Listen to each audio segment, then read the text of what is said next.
To be or not to be? That is the question. Most of you, I'm certain, recognize that as a line from Shakespeare. A former Army officer saw something within the words of the English playwright and found a healing power he's now sharing with other veterans.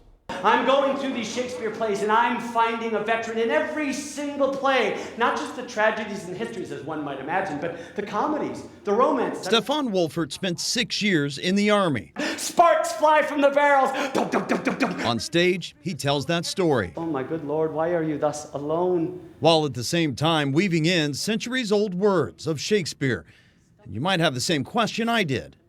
Why? He understood what we're going through 400 years ago. He wrote it perfectly. Shakespeare was surrounded by veterans. On stage, Stephan seamlessly describes his own traumatic experiences in the Army. One of the rounds finally punches through the armor, bounces around inside the track and hits Marcus right in the face. And says Shakespeare's own written words in Henry IV, Part 1, for instance, showcases symptoms of post-traumatic stress as Lady Percy asks her husband what's wrong after coming home from war. So when she asks, oh my good Lord, why are you thus alone? Isolation.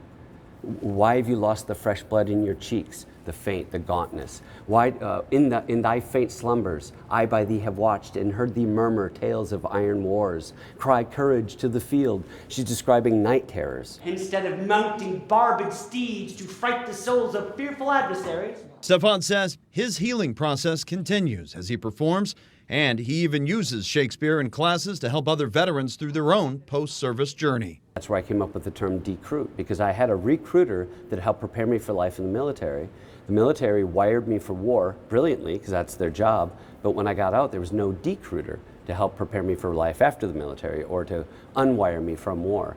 And that's what this play did for me. Stephan says part of that healing journey can also deal with the moral injury, living with killing someone in the name of the mission, something some of Shakespeare's characters also dealt with firsthand. Richard wakes up and says, I'm a villain, yet I'm not.